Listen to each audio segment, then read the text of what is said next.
Every year, millions of people disappear throughout the world.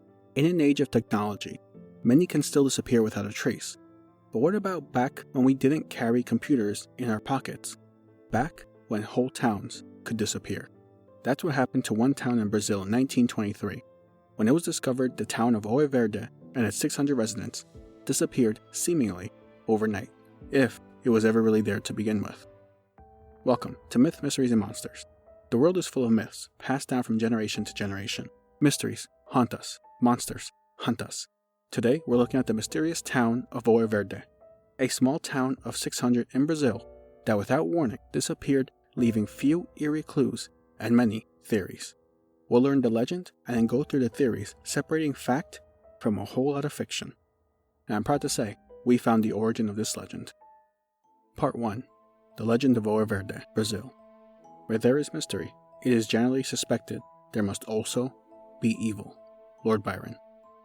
On February 5th, 1923, villagers of a small town near the jungles of Brazil noticed the usual daily shipments of trade from the neighboring town of Ouro Verde hadn't arrived. It was unusual for the boat to be late, and even stranger for it not to come at all. But the villagers waited, expecting a good reason for the delay. But the reason and the boat never came. The villagers decided there must be something wrong, possibly with the trade boat at Ouro Verde, so they took it upon themselves to bring their trade items to them instead.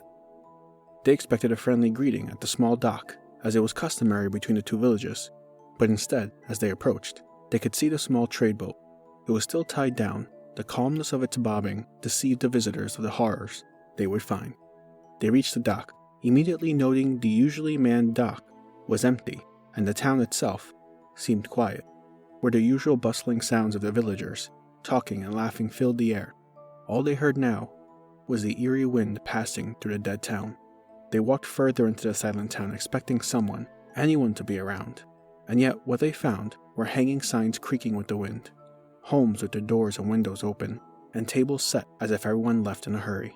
Their tour brought them to the school, where the mystery took a terrifying turn. Just outside the school on the dirt ground was a pistol, the smell of a fresh fire still lingering on its metal. On the chalkboard within the school, they were met with a phrase written on the board that would haunt them to the end of their days. There is no salvation. Part 2. The theories. The need for mystery is greater than the need for an answer. Ken Kesey. The mystery of Ouro Verde seems to be shrouded in various theories, some literally out of this world, some out of this dimension, and some rooted in the history of Brazil at the time. But the actual answer to this mystery is one that most articles and magazines seem to willfully ignore at times. Let's start with the most bizarre theory that is floating around. This theory states that 600 residents of Ouro Verde were swallowed by a black hole, taking them all to a fourth dimension. We'll skip past the fourth dimension piece of this theory since, as humans, we cannot observe a fourth dimension. But black holes, we can debunk.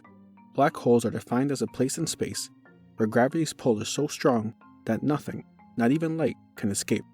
If a black hole opened up in Ouro Verde, Brazil, then it wouldn't have just taken the residents of the town.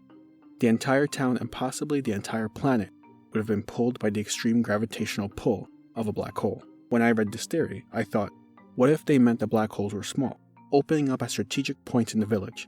Is that a possibility? Turns out, no.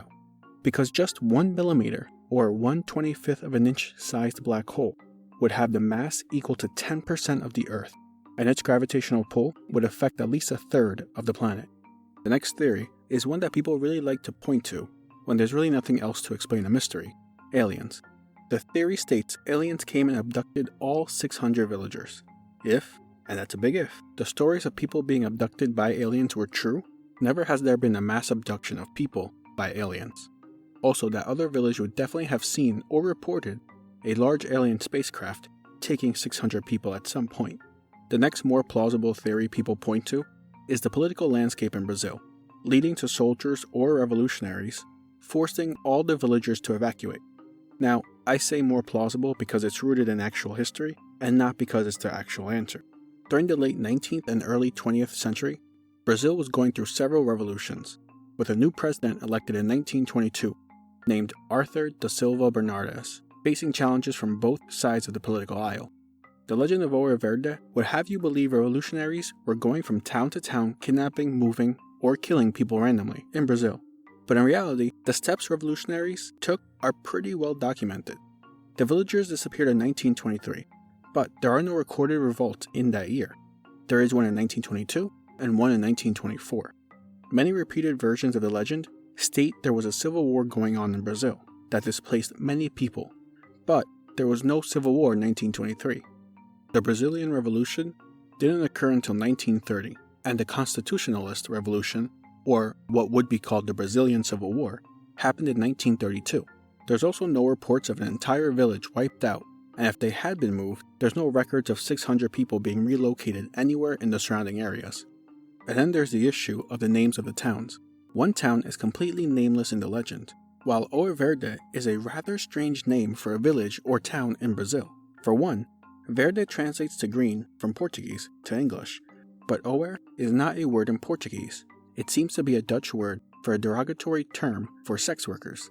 Second, the legend states the town has been forgotten to time, but I was able to find multiple lists of towns and villages dating back to the 16th century for Brazil. No names come close to Ouro Verde, except for Ouro Preto, which translates to black gold, and the history for it goes back to 1698, and I do apologize for any mispronunciations there. So it's starting to look like this legend is nothing more than a made-up story. Part 3. The Long Maze to Prove Occam's Razor. The Game is Afoot. Quote by Arthur Conan Doyle. It's pretty clear this legend of Ouro Verde is made up, but in order to prove it's made up, we need to find its origins, otherwise there can always be shades of doubt casted. Unfortunately, this story is so obscure it's hard to find any sources right off the bat.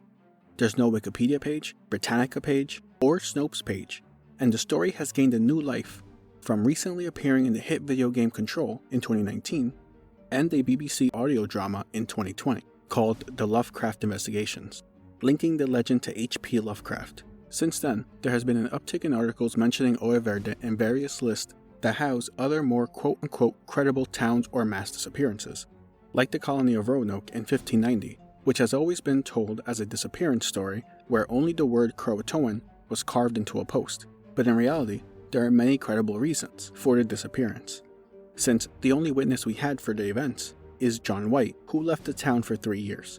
There has been evidence found that the colonists were most likely killed by Native Americans or relocated and died from the harsh weather, and even evidence they relocated and mixed in with the small Native American tribe nearby, which I personally think is the most likely explanation, since the name of the tribe was Croatoan, the same word that was carved into the post. So when looking for the origins of Ouro Verde, pretty much all these blogs and list sites ended with a source to coolinterestingstuff.com, with an article featuring Ouro Verde, but no sources, so I hit a dead end. Luckily, after several more hours of searching, and after finding the story listed in a Japanese book about Brazilian folklore from 2013, I stumbled on a forum on paradoxplaza.com from 2019. That led me to a Portuguese blog from 2016, that after being translated, led me to unexplainable.net, which appears to be the earliest instance of the story appearing in English. It was dated September 2nd, 2010, and written by Chris Capps. I say this because the person writing the Portuguese blog actually interviewed Chris Capps years ago to find the origin of the story. Unfortunately, Chris Capps didn't remember and only recalled it being translated from a Russian newspaper.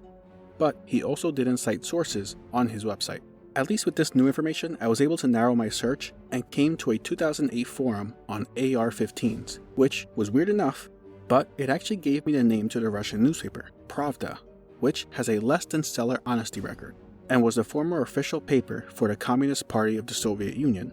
Next, I was able to find a Russian/English website where the Pravda newspaper's archived articles had been translated. Here, I was able to search for the original article featuring Ouro Verde, and I found it. The article is entitled Black Holes Devour People, so we're already off to a good start. It was dated April 26, 2004 by Mikhailov Andrei. That's a Google name translate, so that may be inaccurate. It features such paragraphs talking about meteorites slamming into Earth with such force it causes electrostatic levitation. This apparently picks people up and transfers them to other parts of the world. I don't think I need to stress this, but this does not and cannot happen. The same article blames the disappearance in Roanoke to protoplasm, coming from deep in the ocean and eating people, which, according to Andre, happens every few centuries. So you can see what we're dealing with here. Turns out every paragraph in the article had multiple lies, but there it was, the paragraph of Oe Verde, and it was short. This article states, quote, "The search for 600 inhabitants of the settlement Oe Verde in Brazil, who disappeared on February 5, 1923, was given up a long time ago.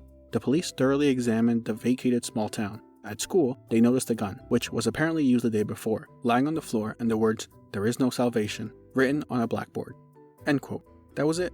Since 2004, the legend grew into a game of telephone, with everyone adding their own extra details and making the lie take a bigger life to a point where it appears in a video game in 2019, and multiple people on the internet are questioning it, while others have accepted it as truth. And before you say, well, maybe he got it from somewhere else, apparently 95% of what's on that article is made up by Mr. Andre, and spread from there. In one paragraph, he mentions a professor of California University, Jane Lindet, who is quoted as saying, "I blame the so-called black holes for disappearances of people." I searched for Jane Lindet, Jane Lindsay, University of California, and University of San Francisco. Doesn't exist. It was made up for that article, along with several other paragraphs. But I did find that quote, and various other random pieces I took from that article, in various blogs all throughout the end of 2004 and 2005, citing Pravda and then spreading from there. Any other searches for the text in the article, including Oe Verde with the year prior to 2004, gave me only a handful of results, all fake websites trying to get my credit card info, proving the legend started in that article with Pravda. It's possible Andre heard the story somewhere else and was the first to get it on the internet, but chances are, like most of the other things in his article, he made it up himself. The residents of Oe Verde never disappeared because they never existed. Thank you for joining me on today's episode of Myths, Mysteries, and Monsters. That was a fun one. Hopefully you enjoyed it. My name is Hector. Script and research is done by E.L. Soto. Sources are in the show notes for further reading. If you enjoyed the episode, leave us a rating, a review, or subscribe for more. And remember, always look behind you.